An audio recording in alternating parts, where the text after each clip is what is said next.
Welcome to the Chit Chat on the Block with your boy. Today's agenda, we're talking about the scam that is Mavuso. Yes, I said it. The scam, Mavuso. So, what is Mavuso? Well, Mavuso is a practice whereby sex is exchanged for money. So basically, it's the oldest trade in the world, which is prostitution. Two strangers meet up in a social setting like a club, agree upon a certain price to engage on sexual intercourse after a great night.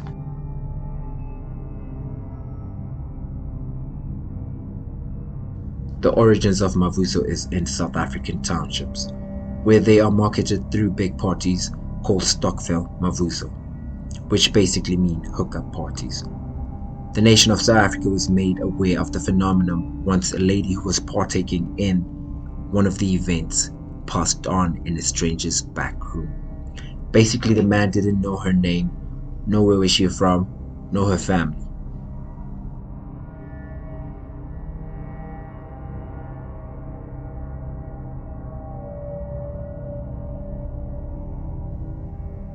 Mavuso's footprint has since grown in popularity since the incident. It's not only practiced in townships anymore, it has made it to the big cities like Joburg, Cape Town, Durban, whom are popular amongst the wealthy for the nightlife scene. This is where Mavuso would start gaining a bad reputation as a practice. Reasons being, everybody in the club knows the go-to spots that allows them to partake in any form of prostitution, and partially because people are also looking for love in the club, as absurd as it is. As a result, most Mavuso participants would go home empty-handed. This became a frustrating ordeal for most participants. Because at times they were successful, they would charge exorbitant amounts of money, as opposed to the peanuts they would make if they stayed in the township. All because of location, and they knew that they had struck gold with this location. Just like any business, when faced with an obstacle, they overcame. They overcame the challenge of being unable to poach new clientele by making their T&Cs less visible. The clientele only found out after the whole service had been provided.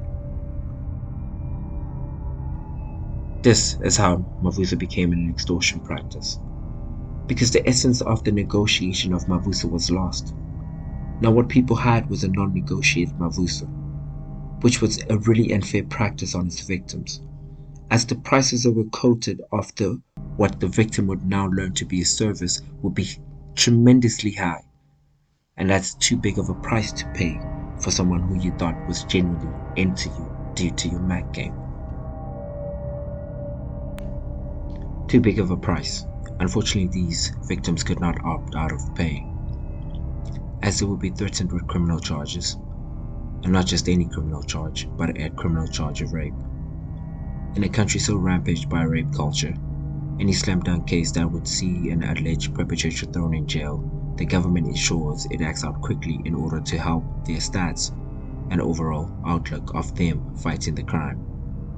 And these Mavuso participants are aware of that fact and ensure that their cases are slam dunk cases so that you, the victim, would not risk prison time over a couple of thousands or a mere tenth of thousands.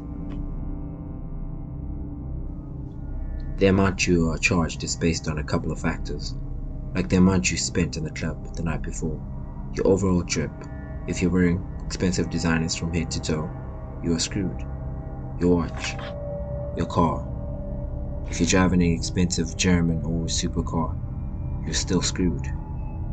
The apartment, the place, the hotel, wherever you took the Mavuso participant to engage in the services. The overall conclusion is that Mavuso was initially not a bad idea.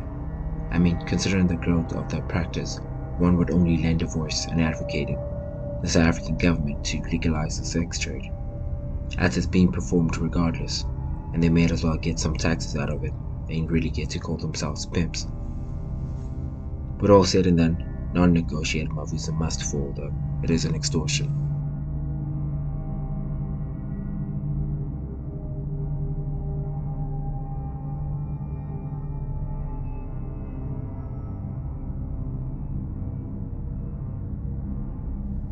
Anyway, guys, that's a wrap for this video.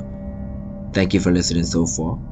Drop a comment down below on what you think on the current situation of Mavuso.